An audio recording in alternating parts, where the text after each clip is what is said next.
ಕೆಲವು ವ್ಯಕ್ತಿಗಳು ಇವರ ಸುತ್ತಮುತ್ತ ಇರುವಂತಹ ಜನರನ್ನ ತುಂಬಾನೇ ನಗಿಸ್ತಾ ಇರ್ತಾರೆ. ಇವರು ಜೋಕ್ಸ್ ಮಾಡ್ತಾ ಇರ್ತಾರೆ, ತುಂಬಾ ಹಾಸ್ಯವಾಗಿ ನಡ್ಕೊಳ್ತಾ ಇರ್ತಾರೆ, ಫನ್ನಿ ಆಗಿ ಕಾಣ್ತಾ ಇರ್ತಾರೆ. ಇವರ ಸುತ್ತಮುತ್ತ ಇರುವಂತಹ ಜನರು ಬಿದ್ದು ಬಿದ್ದು ನಗುವ ರೀತಿಯಲ್ಲಿ ಇವರು ಒಂದು ಜೋಕ್ಸ್ ಅನ್ನ ಮಾಡ್ತಾ ಇರ್ತಾರೆ. ಇಂತಹ ವ್ಯಕ್ತಿಗಳಲ್ಲಿ ನೀವು ಕೂಡ ಒಬ್ಬರಾಗಿರಬಹುದು. ಒಂದು ಫನ್ನಿ ಕ್ಯಾರೆಕ್ಟರ್ ನೀವು ಹೊಂದಿರಬಹುದು, ಅಥವಾ ನಿಮ್ಮ ಸುತ್ತಮುತ್ತ ಇರುವಂತಹ ಜನರಲ್ಲಿ ಅಥವಾ ನಿಮ್ಮ ಒಂದು ಕುಟುಂಬದಲ್ಲಿ ಇಂತಹ ವ್ಯಕ್ತಿಗಳನ್ನ ನೀವು ನೋಡಿರ್ಬೋದು, ಅಥವಾ ನೀವೇ ಆ ಒಂದು ವ್ಯಕ್ತಿ ಕೂಡ ಆಗಿರಬಹುದು.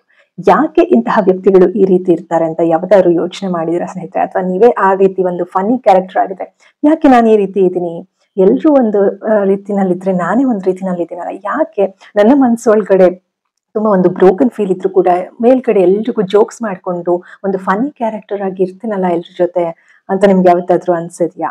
ಸೊ ಈ ರೀತಿ ನಿಮ್ಗೆ ಏನಾದ್ರು ಅನ್ಸಿದ್ರೆ ಈ ಒಂದು ವಿಡಿಯೋನಲ್ಲಿ ನಿಮ್ಮೆಲ್ಲ ಪ್ರಶ್ನೆಗಳಿಗೆ ಉತ್ತರ ಸಿಗುತ್ತೆ ಸ್ನೇಹಿತರೆ. So welcome back to my YouTube channel. ನೀವು ನೋಡ್ತಾ ಇರಾ positive vibes Karnataka YouTube channel. ನಾನು ನಿಮ್ಮ Chaithra, narcissistic abuse recovery coach. ಸ್ನೇಹಿತರೆ, ಹಿಂದಿನ ಕೆಲವು ಸಂಚಿಕೆಗಳಲ್ಲಿ ನಾವು ವಾಟ್ ಇಸ್ ನಾರ್ಸಿಸಿಸಮ್ ಅನ್ನೋದನ್ನ ತಿಳ್ಕೊಂಡಿದ್ವಿ. ಜೊತೆಗೆ ಈ ಒಂದು ಟಾಕ್ಸಿಕ್ ರಿಲೇಶನ್ಶಿಪ್ ಅಥವಾ ಕುಟುಂಬಗಳಲ್ಲಿ ಒಂದು ಟಾಕ್ಸಿಕ್ ವ್ಯಕ್ತಿಗಳು ಯಾವ ರೀತಿ ಸೃಷ್ಟಿ ಆಗ್ತಾರೆ ಅನ್ನೋದನ್ನ ತಿಳ್ಕೊಂಡಿದ್ವಿ. ಬೇರೆ ಬೇರೆ ರೀತಿಯಾದಂತಹ ಒಂದು ಕ್ಯಾರೆಕ್ಟರ್ಸ್ ಅಂದ್ರೆ ಇನ್ವಿಸಿಬಲ್ ಚೈಲ್ಡ್ ಆಗಿರ್ಬೋದು, ಸ್ಕೇಪ್ ಕೋಟ್ ಆಗಿರ್ಬೋದು, ಅಥವಾ ಈ ಒಂದು ಹೀರೋ ಚೈಲ್ಡ್ ಆಗಿರ್ಬೋದು, ಈ ರೀತಿ ಬೇರೆ ಬೇರೆ ರೀತಿಯಾದಂತಹ ಒಂದು ಕ್ಯಾರೆಕ್ಟರ್ಸ್ ಗಳನ್ನ ನಾವು ತಿಳ್ಕೊಂಡಿದ್ವಿ.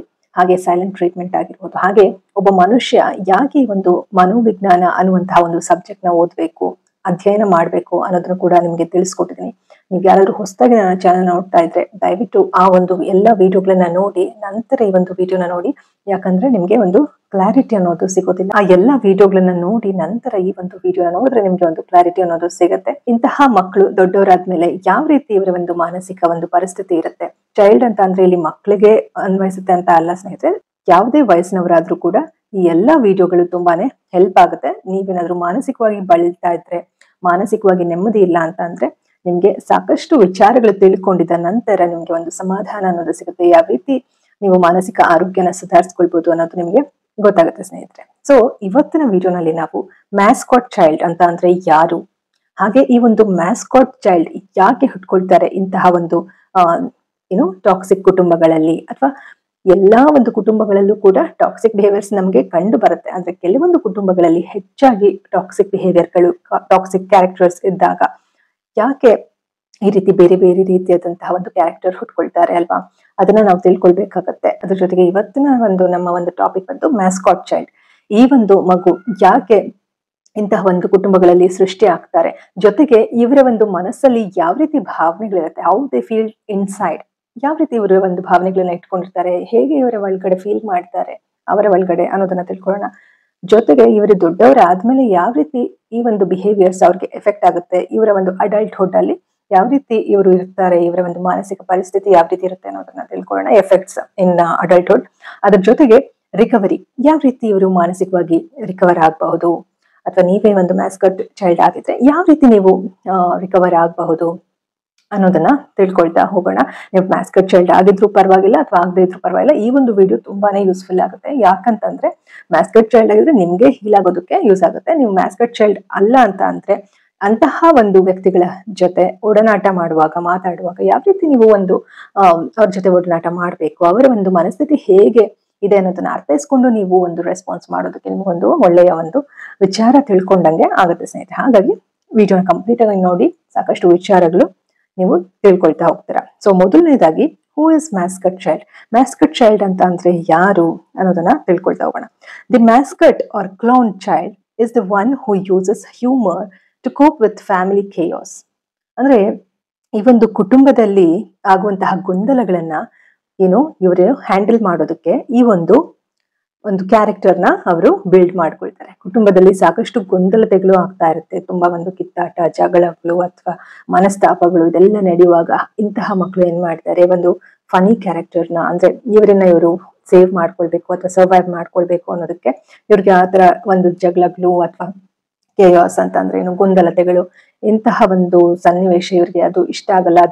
ಅದ್ರ ಜೊತೆಗೆ ಹ್ಯಾಂಡಲ್ ಮಾಡೋದು ಕೂಡ ಇವ್ರಿಗೆ ತುಂಬಾನೇ ಕಷ್ಟ ಆಗ್ಬಿಡುತ್ತೆ. ಜೊತೆಗೆ ಈ ರೀತಿ ಸಿಚುವೇಶನ್ಸ್ ನ ಇವರು ಹ್ಯಾಂಡಲ್ ಮಾಡೋದು ಕೂಡ ತುಂಬಾನೇ ಕಷ್ಟ ಆಗ್ಬಿಡುತ್ತೆ. ಹಾಗಾಗಿ ಇವ್ರು ಏನ್ ಮಾಡ್ತಾರೆ, ಈ ಒಂದು ಕ್ಯಾರೆಕ್ಟರ್ನ ಇವರು ಬಿಲ್ಡ್ ಮಾಡ್ಕೊಳ್ತಾರೆ. ಹಾಗಾಗಿ ಇಂತಹ ಮಕ್ಕಳು ಏನ್ ಮಾಡ್ತಾರೆ ಅಂತಂದ್ರೆ ಇವರ ಒಂದು ಹಾಸ್ಯದ ಒಂದು ಗುಣವನ್ನ ಉಪಯೋಗಿಸ್ಕೊಂಡು ಮನೆಯಲ್ಲಿ ಆಗ್ತಾ ಇರುವಂತಹ ಗೊಂದಲತೆಗಳಿಂದ ಇವರು ತಪ್ಪಿಸ್ಕೊಳ್ಳೋದಕ್ಕೆ ಪ್ರಯತ್ನ ಮಾಡ್ತಾರೆ ಸ್ನೇಹಿತರೆ. ಇವರು ಕುಟುಂಬದ ಮನೋರಂಜಕ ಆಗ್ಬಿಡ್ತಾರೆ. ಅಂದ್ರೆ ಮನೋರಂಜಕವಾದಂತಹ ಒಂದು ವ್ಯಕ್ತಿಯಾಗಿ ಇವರು ನಿರ್ಮಾಣ ಆಗ್ತಾರೆ. ಅಂದ್ರೆ ಒಂದು ಫನ್ನಿ ಕ್ಯಾರೆಕ್ಟರ್ ಆಗಿ ಇವರು ನಿರ್ಮಾಣ ಆಗ್ತಾರೆ. ಜಗಳ ಅಥವಾ ನೋವಿನಿಂದ ಎಲ್ಲರ ಗಮನವನ್ನ ಬೇರೆಡೆಗೆ ಇವರು ತಿರುಗಿಸ್ತಾರೆ. ಎಲ್ಲರೂ ಕೂಡ ತುಂಬಾ ಜಗಳ ಅಥವಾ ನೋವಲ್ಲಿ ಇದ್ದಾಗ ಇವ್ರೇನ್ ಮಾಡ್ತಾರೆ, ಇಂತಹ ಮಕ್ಕಳು ಎಲ್ಲರ ಗಮನವನ್ನ ಬೇರೆ ಕಡೆ ಇವರು ಡೈವರ್ಟ್ ಮಾಡೋದಕ್ಕೆ ನೋಡ್ತಾರೆ. ಯಾಕಂತಂದ್ರೆ ಇವರಲ್ಲೂ ಕೂಡ ಒಂದು ಭಯದ ವಾತಾವರಣ ಇರುತ್ತೆ ಮನಸ್ಸಿನ ಒಳಗಡೆ. ಜೊತೆಗೆ ಯಾವ ರೀತಿ ಇರ್ಬೇಕು ಅಂತ ಗೊತ್ತೇ ಆಗಲ್ಲ. ಆಗ ಇವ್ರೇನ್ ಮಾಡ್ತಾರೆ, ಕೋಪಿಂಗ್ ಮೆಕ್ಯಾನಿಸಮ್ ಆಗಿ ಈ ಒಂದು ಹಾಸ್ಯವನ್ನ ಇವರು ಆಯ್ಕೆ ಮಾಡ್ಕೊಳ್ತಾರೆ. ಸೊ ಈಗ ನಿಮ್ಗೆ ಅರ್ಥ ಆಗಿದೆ ಅಲ್ವಾ ಸ್ನೇಹಿತರೆ? ಈ ಒಂದು ಮ್ಯಾಸ್ಕಾಟ್ ಚೈಲ್ಡ್ ನ ನಾವು ಕ್ಲೌನ್ ಚೈಲ್ಡ್ ಅಂತಾನು ಕರಿತೀವಿ. CLOWN ಕ್ಲೌನ್ ಚೈಲ್ಡ್ ಅಂತ ಕೂಡ ಕರಿತೀವಿ. ಸೊ ಈಗ ನಾವು why this role is created, ಯಾಕೆ ಈ ಒಂದು ಪಾತ್ರ ಸೃಷ್ಟಿ ಆಗುತ್ತೆ ಈ ಒಂದು ನಾರ್ಸಿಸಿಸ್ಟಿಕ್ ಕುಟುಂಬಗಳಲ್ಲಿ ಅಥವಾ ಟಾಕ್ಸಿಕ್ ರಿಲೇಶನ್ಶಿಪ್ ಗಳಲ್ಲಿ, ಯಾಕೆ ಈ ರೀತಿ ಒಂದು ಮ್ಯಾಸ್ಕಾಟ್ ಅಥವಾ ಕ್ಲೌನ್ ಚೈಲ್ಡ್ ಸೃಷ್ಟಿ ಆಗ್ತಾರೆ, ಹಾಸ್ಯಾಸ್ಪದವಾದಂತಹ ಒಂದು ಕ್ಯಾರೆಕ್ಟರ್ ಅಥವಾ ಒಂದು ಪಾತ್ರ ಸೃಷ್ಟಿ ಆಗುತ್ತೆ, ಒಂದು ವ್ಯಕ್ತಿ ಸೃಷ್ಟಿ ಆಗ್ತಾರೆ ಅನ್ನೋದನ್ನ ತಿಳ್ಕೊಳ್ತಾ ಹೋಗೋಣ. ಮೊದಲನೇದಾಗಿ ಭಾವನಾತ್ಮಕ ನೋವಿನಿಂದ ತಮ್ಮನ್ನು ತಾವು ರಕ್ಷಿಸ್ಕೊಳ್ಳೋದಕ್ಕೆ ಈ ತರ ಒಂದು ಪಾತ್ರವನ್ನ ಇವರು ಧರಿಸ್ತಾರೆ. ಅಂದ್ರೆ ನಿಜವಾದ ಇವರತನವನ್ನು ತೋರಿಸೋದಕ್ಕೆ ಸಾಧ್ಯ ಆಗ್ತಾ ಇರೋದಿಲ್ಲ. ಅದಕ್ಕೆ ಈ ರೀತಿಯಾದಂತಹ ಒಂದು ಇವರ ಪಾತ್ರವನ್ನ ಇವರು ಧರಿಸ್ಬೇಕಾಗತ್ತೆ. ಅಂದ್ರೆ ನಿಜವಾಗ್ಲೂ ಇವರತನವನ್ನ ಇವರು ತೋರಿಸೋದಕ್ಕೆ ಸಾಧ್ಯ ಆಗ್ತಾ ಇರಲ್ಲ. ಅದಕ್ಕೆ ಈ ರೀತಿಯಾದಂತಹ ಒಂದು ರೋಲ್ ನ ಇವರು ಪ್ಲೇ ಮಾಡ್ತಾರೆ. ಇದರ ಜೊತೆಗೆ to gain love and attention in a home where only drama or perfection gets noticed ಅಂತ ಅಂದ್ರೆ ಏನರ್ಥ ಅಂದ್ರೆ ಪ್ರೀತಿ ಮತ್ತು ಗಮನವನ್ನ ಪಡೆಯೋದಕ್ಕೆ ಅಂತಂದ್ರೆ ಏನು, ಒಂದು ಪ್ರೀತಿ ಮತ್ತೆ ಒಂದು ಅಟೆನ್ಷನ್ ನ ಪಡೆಯೋದಕ್ಕೆ ಇಂತಹ ಮಕ್ಕಳು ಏನ್ ಮಾಡ್ತಾರೆ, ಈ ರೀತಿ ಒಂದು ಫನಿ ಕ್ಯಾರೆಕ್ಟರ್ ನ ಇವರು ಪ್ಲೇ ಮಾಡ್ತಾರೆ. ಯಾಕೆ ಈ ಒಂದು ಮನೆಗಳಲ್ಲಿ ಬರೀ ಕೇಯಾಸ್ ಡ್ರಾಮಾ ಒಂದು ಪರ್ಫೆಕ್ಟ್ ಆಗಿ ಇರ್ಬೇಕು ಅಂತ. ಕೆಲವು ಕುಟುಂಬಗಳಲ್ಲಿ ಏನಾಗ್ಬಿಡುತ್ತೆ ಅಂತಂದ್ರೆ ಅತಿಯಾದಂತಹ ಒಂದು ಪರ್ಫೆಕ್ಷನಿಸಮ್, ತುಂಬಾ ಪರ್ಫೆಕ್ಟ್ ಆಗಿ ಇರ್ಬೇಕು ಅಂತ ಹೇಳಿ ತುಂಬಾ ಒಂದು ಒತ್ತಡ ಇರುತ್ತೆ. ಜೊತೆಗೆ ಯಾವಾಗ್ಲೂ ಒಂದು ಗೊಂದಲತೆ, ಕನ್ಫ್ಯೂಷನ್, ಒಂದು ಸಮಾಧಾನತೆ ಇಲ್ಲದೆ ಇರುವಂತದ್ದು. ಈ ರೀತಿ ಎಲ್ಲ ಇದ್ದಾಗ ಏನಾಗುತ್ತೆ, ಇಂತಹ ಮಕ್ಕಳು ಒಂದು ಪ್ರೀತಿನ ಪಡೆಯೋದಕ್ಕೆ, ಒಂದು ಅಟೆನ್ಷನ್, ಒಂದು ಗಮನವನ್ನ ಸೆಳೆಯೋದಕ್ಕೆ ಅವ್ರಿಗೆ ಬೇರೆ ಯಾವ್ದು ದಾರಿ ತೋರಿಸ್ತೀರ ಏನ್ ಮಾಡ್ತಾರೆ, ಈ ಒಂದು ಎಲ್ಲರನ್ನು ನಗಿಸುವಂತಹ ಒಂದು ಪಾತ್ರವನ್ನ ಇವರು ಧರಿಸ್ತಾರೆ. ಅದ್ರಲ್ಲೂ ಕೂಡ ಜೋಕ್ಸ್ ಅಂದ್ರೆ ತುಂಬಾ ಒಂದು ಫನಿ ಆದಂತಹ ಒಂದು ಪಾತ್ರವನ್ನ ಇವರು ಯೂಸ್ ಮಾಡ್ತಾರೆ. ಅಂತಂದ್ರೆ ಎಲ್ರಿಗೂ ಒಂದು ಫನಿ ಆಗಿರುವಂತಹ ಜೋಕ್ಸ್ ಹೇಳುವಂಥದ್ದು, ಹಾಸ್ಯ ಹೇಳುವಂಥದ್ದು ಇವರು ಮಾಡ್ತಾ ಇರ್ತಾರೆ. ಇದರ ಜೊತೆಗೆ ಜಗಳ ನಡೆಯದಂತೆ ಮಾಡಲು ವಾತಾವರಣವನ್ನ ಇವರು ಹಗುರಗೊಳಿಸ್ತಾರೆ. ಅಂದ್ರೆ ಜಗಳ ಜಾಸ್ತಿ ಆಗ್ಬಾರ್ದು, ಅಂದ್ರೆ ಜಗಳನು ನಡಿಬಾರ್ದು ಜಾಸ್ತಿ ಅನ್ನೋದಕ್ಕೆ ಇವರು ಏನ್ ಮಾಡ್ತಾರೆ, ಇವರು ವಾತಾವರಣನ ಹಗುರಗೊಳಿಸೋದಕ್ಕೆ ಪ್ರಯತ್ನ ಮಾಡ್ತಾ ಇರ್ತಾರೆ. To prevent fights by keeping the atmosphere light, ಅಂದ್ರೆ ಇವರ ಒಂದು ವಾತಾವರಣನ ತಿಳಿಯಾಗಿ ಶಾಂತವಾಗಿ ಇರಿಸೋದಕ್ಕೆ ಇವರು ಪ್ರಯತ್ನ ಮಾಡ್ತಾ ಇರ್ತಾರೆ. ಸೊ ಇದಿಷ್ಟು ಏನು, ಯಾಕೆ ಈ ಒಂದು ರೋಲ್ ಕ್ರಿಯೇಟ್ ಆಗುತ್ತೆ ಈ ಒಂದು ನಾರ್ಸಿಸಿಸ್ಟಿಕ್ ಫ್ಯಾಮಿಲಿಗಳಲ್ಲಿ ಅಥವಾ ಯಾವುದೇ ಕುಟುಂಬ ಆಗಿರ್ಬೋದು. ಇವಾಗಂತೂ ಆಲ್ಮೋಸ್ಟ್ ಎಲ್ಲಾ ಕುಟುಂಬಗಳಲ್ಲೂ ಜಾಸ್ತಿ ಹೆಚ್ಚಾಗಿ ಟಾಕ್ಸಿಕ್ ರಿಲೇಶನ್ಶಿಪ್ ಗಳನ್ನೇ ನಾವು ನೋಡ್ತಾ ಇದ್ದೀವಿ ಅಲ್ವಾ ಸ್ನೇಹಿತರೆ. ಹೆಚ್ಚು ಈ ಒಂದು ಟಾಕ್ಸಿಕ್ ರಿಲೇಶನ್ಶಿಪ್ ಗಳು ಜಾಸ್ತಿನೇ ಆಗ್ತಾ ಹೋಗ್ತಾ ಇದೆ ಎಲ್ಲಾ ಕಡೆ, ಹೊರತು ಕಮ್ಮಿ ಅಂತೂ ಆಗ್ತಾ ಇಲ್ಲ. ಹಾಗಾಗಿ ನಾವು ಯಾವ್ದೋ ಕೆಲವೊಂದು ಕುಟುಂಬ ಅಂತ ಹೇಳೋದಕ್ಕೆ ಸಾಧ್ಯ ಇಲ್ಲ. ಆಲ್ಮೋಸ್ಟ್ ಈ ಒಂದು ಎಲ್ಲ ಕುಟುಂಬಗಳಲ್ಲೂ ನಾವೇನ್ ಟಾಕ್ಸಿಕ್ ಬಿಹೇವಿಯರ್ಸ್ ಗಳು ನೋಡ್ತೀವಲ್ವಾ, ಅದರಲ್ಲಿ ಈ ರೀತಿಯಾದಂತಹ ಮ್ಯಾಸ್ಕಾಟ್ ಚೈಲ್ಡ್ ಯಾಕೆ ಕ್ರಿಯೇಟ್ ಆಗ್ತಾರೆ ಅನ್ನೋದಕ್ಕೆ ನಾವು ಈ ಎಲ್ಲ ಒಂದು ಕಾರಣಗಳನ್ನ ತಿಳ್ಕೊಂಡಿದೀವಿ. ಸೊ ಇದರ ಜೊತೆಗೆ next how they feel inside, ಇವರ ಒಂದು ಮನಸ್ಸಿನ ಒಳಗೆ ಇವ್ರಿಗೆ ಯಾವ ರೀತಿ ಒಂದು ಅನುಭವ ಆಗುತ್ತೆ, ಯಾವ ರೀತಿ ಇವರು ಫೀಲ್ ಮಾಡ್ತಾರೆ ಅನ್ನೋದನ್ನ ನಾವು ತಿಳ್ಕೊಳ್ತಾ ಹೋಗೋಣ.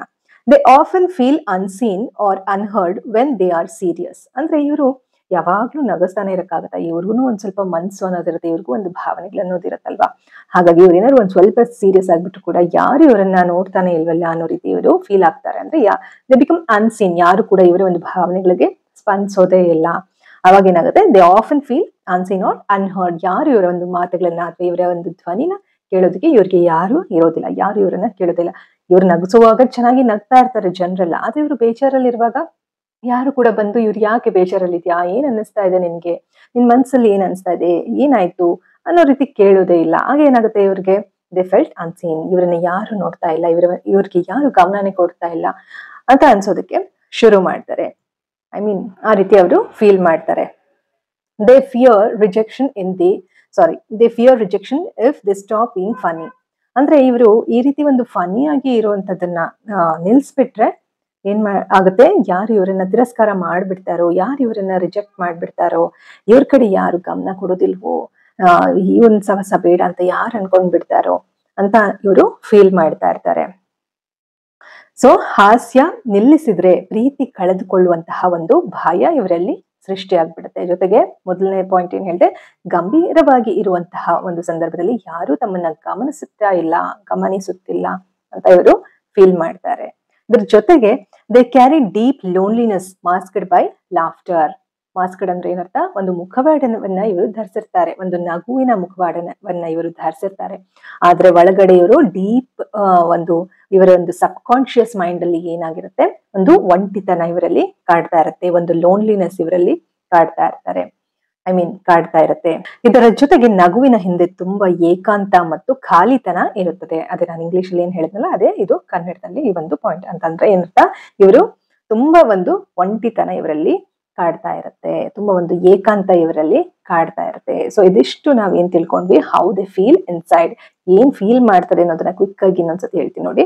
ಇವರು ಗಂಭೀರವಾಗಿ ಇರುವಂತಹ ಸಂದರ್ಭದಲ್ಲಿ ಯಾರು ಇವರನ್ನ ಗಮನಿಸ್ತಾನೆ ಇಲ್ವಲ್ಲ, ಯಾರು ನೀನ್ ಯಾಕೆ ಬೇಜಾರಾಗಿದ್ಯಾ ಅಂತ ಕೇಳ್ತಾನೆ ಇಲ್ವಲ್ಲ ಅನ್ನೋ ರೀತಿ ಇವ್ರಿಗೆ ಫೀಲ್ ಆಗುತ್ತೆ. ಜೊತೆಗೆ ಏನಾಗುತ್ತೆ, ಇವರು ಒಂದು ಹಾಸ್ಯ ಮಾಡೋದನ್ನ, ಒಂದು ಜೋಕ್ಸ್ ಮಾಡೋದನ್ನ ನಿಲ್ಲಿಸ್ಬಿಟ್ರೆ ಏನಾಗುತ್ತೆ, ಯಾರು ಇವರನ್ನ ರಿಜೆಕ್ಟ್ ಮಾಡ್ಬಿಡ್ತಾರೋ, ಯಾರು ನನ್ನ ರಿಜೆಕ್ಟ್ ಮಾಡ್ತಾರೋ, ಯಾರು ನನ್ನನ್ನ ತಿರಸ್ಕಾರ ಮಾಡ್ತಾರೋ ಅನ್ನೋ ರೀತಿ ಫೀಲ್ ಆಗುತ್ತೆ. ನಿಮ್ಗೂ ಕೂಡ ಇದೆಲ್ಲ ಅನ್ಸಿರ್ಬೋದು, ನೀವು ಕೂಡ ಮ್ಯಾಸ್ಕಾಟ್ ಚೈಲ್ಡ್ ಆಗಿದ್ರೆ ನಾನು ಇವಾಗ ಏನೆಲ್ಲ ಪಾಯಿಂಟ್ಸ್ ಹೇಳ್ತಾ ಇದೀನಿ ಇದೆಲ್ಲವೂ ಕೂಡ ನಿಮ್ಗೆ ಅಪ್ಲೈ ಆಗ್ಬಹುದು. ನಿಮ್ಗೂ ಕೂಡ ಅನ್ಸ್ತಾ ಇರ್ಬೋದು, ಹೌದಲ್ವಾ ನನಗೂ ಹೀಗೆ ಅನ್ಸುತ್ತೆ, ನಾನು ಕೂಡ ಇದೇ ರೀತಿ ಇದೀನಿ, ನಾನ್ ಮ್ಯಾಸ್ಕಾಟ್ ಚೈಲ್ಡ್ ಆಗಿರ್ಬೋದು ಅಂತ ನಿಮ್ಗೆ ಅನ್ನಿಸ್ತಾ ಇರ್ಬೋದು. ಅದ್ರಲ್ಲಿ ಏನು ತಪ್ಪಿಲ್ಲ ಸ್ನೇಹಿತರೆ, ಯಾಕಂದ್ರೆ ಬೇರೆ ಬೇರೆ ರೀತಿಯಾದಂತಹ ಒಂದು ಕ್ಯಾರೆಕ್ಟರ್ಸ್ ಈ ಒಂದು ಟಾಕ್ಸಿಕ್ ಕುಟುಂಬಗಳಲ್ಲಿ ಸೃಷ್ಟಿಯಾದಾಗ ಇದು ಕೂಡ ಒಂದು ಪಾತ್ರ.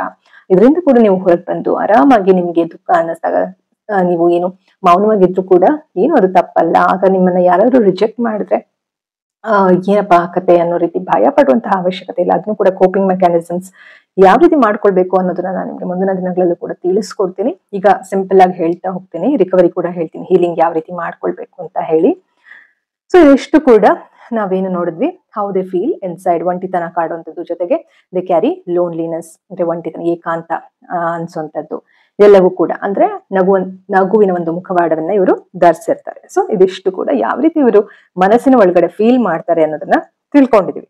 ಈಗ ನಾವು adult life impact. Adult life ಅಂತ ಅಂದ್ರೆ ಏನು, ಈ ಒಂದು ದೊಡ್ಡವರು ಅಂತ ಅಂದ್ರೆ ಇಲ್ಲಿ ಏನರ್ಥ ಸ್ನೇಹಿತರೆ, ಹ್ಯೂಮನ್ ಸೈಕಾಲಜಿ ಅಂತ ಬಂದಾಗ ರೈಟ್ ಫ್ರಮ್ ಟಾಡ್ಲರ್ ಅಥವಾ ಈವನ್ ಬಿಫೋರ್ ಟಾಡ್ಲರ್ ಅಂದ್ರೇನು, ಒಂದು ಮಗು ಒಂದು ತಾಯಿಯ ಹೊಟ್ಟೆಯಲ್ಲಿ ಇರುವಾಗ್ಲಿಂದ ಹಿಡಿದು ಪ್ರಿನೇಟಲ್ ಸ್ಟೇಜ್ ಅಂತ ಹೇಳ್ತಾರೆ, ಅಲ್ಲಿಂದ ಹಿಡಿದು ಕೊನೆಯ ಒಂದು ಸ್ಟೇಜ್ ವರ್ಗುನು ಅಂದ್ರೆ ಎಂಡ್ ಆಫ್ ದಿ ಲೈಫ್, ಇಲ್ಲಿವರೆಗೂ ಬೇರೆ ಬೇರೆ ಸ್ಟೇಜಸ್ ಆಫ್ ಲೈಫ್ ಇರುತ್ತೆ. ನಾವು ಮನೋವಿಜ್ಞಾನದಲ್ಲಿ ಇದೆಲ್ಲ ಕಲಿತಾ ಹೋಗ್ತೀವಿ. ಮುಂದಿನ ದಿನಗಳಲ್ಲಿ ಅದನ್ನು ಕೂಡ ನಿಮ್ಗೆ ತಿಳಿಸ್ಕೊಡ್ತೀನಿ, ಬೇರೆ ಬೇರೆ ಸ್ಟೇಜಸ್ ಆಫ್ ಲೈಫ್. ಟಾಡ್ಲರ್ ಅಂದ್ರೆ ಮೊದಲನೇ ಒಂದು 3 ವರ್ಷ ಮಗುಗೆ, ಅದಾದ ನಂತರ ಅರ್ಲಿ ಚೈಲ್ಡ್ಹುಡ್ ಅಂದ್ರೆ ಈ ಒಂದು ಚೈಲ್ಡ್ಹುಡ್ ಅಲ್ಲೇನೆ ಪ್ರಾರಂಭಿಕ ಹಂತ, ಅದಾದ್ಮೇಲೆ ಲೇಟರ್ ಚೈಲ್ಡ್ಹುಡ್, ಆದ್ಮೇಲೆ ಅಡಾಲಸೆನ್ಸ್ ಅಂದ್ರೆ ಈ ಒಂದು ಮೆಚೂರ್ ಪ್ಯೂಬರ್ಟಿ ಆಗುವಂತಹ ಒಂದು ಸಮಯ, ಟೀನೇಜ್ ಅಂತ ನಾವೇನ್ ಹೇಳ್ತೀವಿ ಆ ಒಂದು ಟೈಮ್. ಅದಾದ ನಂತರ ಅರ್ಲಿ ಅಡಲ್ಟ್ಹುಡ್ ಅಂತ ಅಂದ್ರೆ ಅವಾಗ ತಾನೇ ಒಂದು ಯೌವನಾವಸ್ಥೆಗೆ ಕಾಲಿಟ್ಟಿರ್ತಾರೆ. ಸೊ ಅದಾದ್ಮೇಲೆ middle adulthood like mid life ಅಂತ ಹೇಳ್ತೀವಿ. ಹೀಗೆ ಸಾಕಷ್ಟು ಹಂತಗಳು ನಿಮ್ಗೆ ತಿಳಿಸ್ಕೊಡ್ತೀನಿ ಮುಂಬರುವಂತಹ ದಿನಗಳಲ್ಲಿ, ಆಯ್ತಾ. ಇವಾಗ ನಾವೇನ್ ನೋಡ್ತಾ ಇದೀವಿ, ಅಡಲ್ಟ್ಹುಡ್ ಅಂದ್ರೆ ಯಂಗ್ಸ್ಟರ್ಸ್ ಅಲ್ವಾ, ಅಂದ್ರೆ ಈ ಒಂದು ಮಿಡಲ್ ಲೈಫ್ ಅಥವಾ ಯಂಗ್ಸ್ಟರ್ಸ್ ಎರಡೂ ಆಗಿರ್ಬೋದು, ಯಂಗ್ಸ್ಟರ್ಸ್ ಅಂಡ್ ಮಿಡ್ ಲೈಫ್ ಎರಡೂ ಆಗಿರ್ಬೋದು. ಕೆಲವರು 40s ಅಲ್ಲಿ ಇರ್ಬೋದು, ಕೆಲವರು 30s ಅಲ್ಲಿ ಇರ್ಬೋದು, ಕೆಲವರು 20s ಅಲ್ಲಿ ಇರ್ಬೋದು. ಇವರ ಒಂದು ಅಡಲ್ಟ್ಹುಡ್ ನಲ್ಲಿ ದೊಡ್ಡವರಾದ ನಂತರ ಇವರ ಮೇಲೆ ಯಾವ ರೀತಿ ಇದೆಲ್ಲ ಪರಿಣಾಮ ಬೀರುತ್ತೆ ಅನ್ನೋದನ್ನ ನೋಡೋಣ. ಇಲ್ಲಿ ನಾವು ಮ್ಯಾಸ್ಕಾಟ್ ಬಗ್ಗೆ ಮಾತಾಡ್ತಿದ್ದೀವಲ್ಲ, ಮ್ಯಾಸ್ಕಾಟ್ ಚೈಲ್ಡ್ ಬಗ್ಗೆ. ಇಂತಹ ಮಕ್ಕಳ ಮೇಲೆ ದೊಡ್ಡವರಾದ್ಮೇಲೆ ಯಾವ ರೀತಿ ಇವರ ಮೇಲೆ ಪರಿಣಾಮ ಬೀರುತ್ತೆ ಅನ್ನೋದನ್ನ ನೋಡೋಣ. They struggle to express real emotions. ಇವರ ಒಂದು ನಿಜವಾದ ಭಾವನೆಗಳನ್ನ ಇವರು ಎಕ್ಸ್ಪ್ರೆಸ್ ಮಾಡೋದಕ್ಕೆ ಅಥವಾ ಹೇಳ್ಕೊಳ್ಳೋದಕ್ಕೆ ತುಂಬಾನೇ ಕಷ್ಟ ಪಡ್ತಾರೆ. ಇವ್ರಿಗೆ ಗೊತ್ತೇ ಆಗಲ್ಲ ಯಾವ ರೀತಿ ಎಕ್ಸ್ಪ್ರೆಸ್ ಮಾಡ್ಬೇಕು ಅನ್ನೋದನ್ನ ಇವ್ರಿಗೆ ಗೊತ್ತಾಗೋದಿಲ್ಲ. ಜೊತೆಗೆ they attract partners who don't take their pain seriously. ಇವ್ರಿಗೆ ಯಾವ ರೀತಿಯಾದಂತಹ ಒಂದು ಪಾರ್ಟ್ನರ್ಸ್ ಸಿಗ್ತಾರೆ ಅಂತಂದ್ರೆ, ಇವರ ಒಂದು ನೋವನ್ನ ತುಂಬಾ ಸೀರಿಯಸ್ ಆಗಿ ಅವರು ತಗೊಳ್ದೇ ಇರುವಂತಹ ಪಾರ್ಟ್ನರ್ಸ್ ಸಿಗ್ಬಹುದು. ಸೊ ಅದೇ ರೀತಿ ಸಿಗ್ಬೇಕು ಅಂತ ಏನೂ ಇಲ್ಲ ಸ್ನೇಹಿತರೆ, ಸಿಗುವ ಸಾಧ್ಯತೆ ಇರುತ್ತೆ ಅಂತ ಹೇಳ್ತಾ ಇರೋದು. ಕೆಲವ್ರಿಗೆ ಇವರನ್ನ ಅರ್ಥ ಮಾಡ್ಕೊಳ್ಳುವಂತಹ ವ್ಯಕ್ತಿಗಳು ಕೂಡ ಸಿಗ್ಬಹುದು. ಅಂದ್ರೆ most of the time these kind of people they attract people who don't give attention to their pain ಅಂತ ಅಂದ್ಬಿಟ್ಟು, ಆಯ್ತಾ. ಇದ್ರ ಜೊತೆಗೆ they hide behind humour even when they are breaking inside. ಅಂದ್ರೆ ಏನಂತ, ಇವರು ಮನಸ್ಸಿನ ಒಳಗಡೆ ಒಂದು ಬ್ರೇಕ್ ಅಂದ್ರೆ ಬ್ರೋಕನ್ ಫೀಲ್ ಇದ್ರೂ ಕೂಡ ಇವರು ಏನ್ ಮಾಡ್ತಾರೆ, ಮೇಲ್ಗಡೆ ಹ್ಯೂಮರ್ ಅಂದ್ರೆ ಒಂದು ನಗ್ನಗ್ತಾ ಇರ್ತಾರೆ, ಏನೂ ಆಗಿಲ್ಲ ಅನ್ನೋ ರೀತಿ ಇರ್ತಾರೆ. ಜೋಕ್ಸ್ ಮಾಡ್ಕೊಂಡಾಗಿರ್ಬೋದು, ಹಾಸ್ಯ ಮಾಡ್ತಾ ಇರ್ಬೋದು, ಈ ರೀತಿ ಇವರು ಇರ್ತಾರೆ ಅಂತ. ಈಗ ಕನ್ನಡದಲ್ಲಿ ನೋಡೋಣ. ನಿಜವಾಗ್ಲೂ ಇವರು ಭಾವನೆಗಳನ್ನು ಹೇಳ್ಕೊಳ್ಳಲು ತುಂಬಾ ಕಷ್ಟಪಡ್ತಾರೆ. ಅಂದ್ರೆ ನಿಜವಾದ ಭಾವನೆಗಳನ್ನ ಇವರು ಹೇಳ್ಕೊಳ್ಳೋದಕ್ಕೆ ತುಂಬಾನೇ ಕಷ್ಟಪಡ್ತಾರೆ. ಯಾರ ಹತ್ರನೂ ಇವರ ಒಂದು ಭಾವನೆಗಳನ್ನ ಹಂಚ್ಕೊಳ್ಳೋದಕ್ಕೆ ಸಾಧ್ಯನೇ ಆಗಲ್ಲ. ತುಂಬಾ ಕಷ್ಟ ಆಗುತ್ತೆ ಇವರ ಮನಸ್ಸಲ್ಲಿ ಅಂತ ಅಂದ್ಬಿಟ್ಟು. ಇದ್ರ ಜೊತೆಗೆ ತಮ್ಮ ನೋವನ್ನ ಗಂಭೀರವಾಗಿ ತೆಗೆದುಕೊಳ್ಳದ ಸಂಗಾತಿಯನ್ನ ಇವರು ಆಯ್ಕೆ ಮಾಡುವ ಸಾಧ್ಯತೆ ಇರುತ್ತೆ. ಅಂತಂದ್ರೆ ಇವ್ರಿಗೆ ಯಾವ ರೀತಿಯಾದಂತಹ ಒಂದು ಏನು ಇದು ಸಂಗಾತಿ, ಪಾರ್ಟ್ನರ್ ಅಂದ್ರೆ ಸಂಗಾತಿ, ಈ ಅಂತಹ ಒಂದು ಸಂಗಾತಿ ಇವರೇ ಆಯ್ಕೆ ಮಾಡ್ತಾರೆ ಅಂದ್ರೆ ಇವರ ಒಂದು ನೋವನ್ನ ಸೀರಿಯಸ್ ಆಗಿ ತಗೊಳ್ದೇ ಇರುವಂತಹ ಒಂದು ಸಂಗಾತಿನ ಇವರು ಆಯ್ಕೆ ಮಾಡುವ ಸಾಧ್ಯತೆ ಇರುತ್ತೆ. ಅಂದ್ರೆ ಅಲ್ಲಿ ಅಟ್ರಾಕ್ಟ್ ಆಗ್ತಾರೆ ಒಬ್ರಿಗೊಬ್ರು, ಆ ರೀತಿ. ಆಯ್ತಾ? ಇವರಿಗೆ ಯಾವ ರೀತಿ ಸ್ಪಂದನೆ ಮಾಡುತ್ತಾರೆ ಜನ, ಆ ರೀತಿ ಒಂದು ಜನರನ್ನ ಇವರು ಅಟ್ಯಾಕ್ ಮಾಡೋದು ತುಂಬಾ ಕಮ್ಮಿ. ಆಯ್ತಾ? ಸೊ ಇದಕ್ಕೆಲ್ಲ ಇನ್ನು ತುಂಬಾ ರೀಸನ್ಸ್ಗಳು ಅಂದ್ರೆ ಕಾರಣಗಳಿರುತ್ತೆ ಸ್ನೇಹಿತರೆ. ಸೊ ಮುಂದಿನ ದಿನಗಳಲ್ಲಿ ನಿಮ್ಗೆ ತಿಳಿಸ್ಕೊಡ್ತೀನಿ. ಸೊ ಇವತ್ತು ಸ್ವಲ್ಪ ಎಲ್ಲ ನಾನು ನಿಮ್ಗೆ ಶಾರ್ಟ್ ಆಗಿ ಹೇಳ್ತಾ ಹೋಗ್ತೀನಿ. ಸೊ ಇದಿಷ್ಟು ಕೂಡ ನಾವು ಇವರ ಒಂದು ಅಡಲ್ಟ್ ಲೈಫ್ ಅಲ್ಲಿ ಏನಾಗುತ್ತೆ, ಯಾವ ರೀತಿ ಇವ್ರು ಫೀಲ್ ಮಾಡ್ತಾರೆ ಅನ್ನೋದನ್ನ ತಿಳ್ಕೊಂಡ್ವಿ ಈ ಒಂದು ಮ್ಯಾಸ್ಕಾಟ್ ಚೈಲ್ಡ್. ಈಗ ನಾವು ಹೀಲಿಂಗ್ ಸ್ಟೆಪ್ಸ್ ಅಂದ್ರೆ ರಿಕವರಿ, ಯಾವ ರೀತಿ ಇವರು ಮಾನಸಿಕವಾಗಿ ರಿಕವರಿ ಆಗ್ಬಹುದು, ಮಾನಸಿಕವಾಗಿ ಶಾಂತಿಯನ್ನ ಕಂಡುಕೊಳ್ಬಹುದು, ಯಾವ ರೀತಿ ಇವರು ಹೀಲ್ ಆಗಬಹುದು ಇಂತಹ ಒಂದು ಮ್ಯಾಸ್ಕಾಟ್ ಚೈಲ್ಡ್ ಅನ್ನೋದನ್ನ ನೋಡೋಣ ಸ್ನೇಹಿತರೆ. ಮೊದಲನೇದಾಗಿ allow yourself to be serious, your emotions matter ಅಂತಂದ್ರೆ ಏನರ್ಥ? ಗಂಭೀರವಾಗಿರೋಲು ನಿಮ್ಮನ್ನು ನೀವು ಅನುಮತಿಸಿ. ನಿಮ್ಮ ಭಾವನೆಗಳು ಕೂಡ ಬಹಳ ಮುಖ್ಯ. ಗಂಭೀರವಾಗಿ ಅಂದ್ರೆ ಏನು ತುಂಬಾ ಸ್ಟ್ರಿಕ್ಟ್ ಆಗಿ ಇರ್ಬೇಕು ಅನ್ನೋ ತರ ಅಲ್ಲ. ಅಂದ್ರೆ ಯಾವಾಗ್ಲೂ ಬರೀ ಹಾಸ್ಯ ಮಾಡ್ಕೊಂಡೇ ಇರ್ಬೇಕು ಅಂತ ಏನು ಇಲ್ಲ. ನಿಮ್ಗೂ ಕೂಡ ಸೀರಿಯಸ್ ಆಗಿ, ನಿಮ್ಗೂ ಕೂಡ ಆರಾಮಾಗಿ ನಿಮ್ಮ ಒಂದು ಫೀಲಿಂಗ್ಸ್ ಕಡೆ ಗಮನ ಕೊಡೋದಕ್ಕೆ ಅವಕಾಶ ಇದೆ. ನೀವು ಕೂಡ ಗಂಭೀರವಾಗಿ ಇರೋದಕ್ಕೆ ಅವಕಾಶ ಇದೆ. ಯಾವಾಗ್ಲೂ ಎಲ್ರೂ ನಗಿಸ್ತಾನೆ ಇರ್ಬೇಕು ಅನ್ನೋ ತರ ಏನು ರೂಲ್ಸ್ ಇಲ್ಲ. ಆ ರೀತಿ ನೀವೇನು ಮಾಡ್ಬೇಕಾಗಿಲ್ಲ ಅನ್ನೋದನ್ನ ಫಸ್ಟ್ ನೀವು ಗುರುತಿಸ್ಬೇಕಾಗತ್ತೆ, ತಿಳ್ಕೊಳ್ಬೇಕಾಗತ್ತೆ, ಮನವರಿಕೆ ಮಾಡ್ಕೊಳ್ಬೇಕಾಗತ್ತೆ ಅನ್ನೋದನ್ನ ಇಲ್ಲಿ ನಾನು ಹೇಳೋದಕ್ಕೆ ಇಷ್ಟಪಡ್ತೇನೆ ಸ್ನೇಹಿತರೆ. ಇದ್ರ ಜೊತೆಗೆ journal your feelings, real feelings instead of masking them. ಅಂದ್ರೆ ನಿಮ್ಮ ಒಂದು ನಿಜವಾದ ಭಾವನೆಗಳನ್ನ ಬರ್ದಿಡಿ. ಏನೋ ಒಂದು ಕೆಲವೊಂದು ಪಾಯಿಂಟ್ಸ್ ಗಳನ್ನ ಮಾತ್ರ ಬರ್ದಿಡುವಂತದ್ದಲ್ಲ. ನಿಮ್ಗೆ ಏನೆಲ್ಲ ಅನ್ನಿಸ್ತಾ ಇದೆ, ನಿಮ್ಮ ಜೀವನದಲ್ಲಿ ಏನೆಲ್ಲ ಭಾವನೆಗಳು ಬಂದು ಹೋಗಿದೆ, ಪ್ರತಿಯೊಂದನ್ನು ಬರ್ದಿಡ್ಬೇಕು. ಕೆಲವ್ರ ಬಗ್ಗೆ ಬರೆಯೋದು, ಕೆಲವ್ರ ಬಗ್ಗೆ ಬರಿದೇ ಇರುವಂತದ್ದು, ಆ ರೀತಿ ಮಾಡಬಾರ್ದು.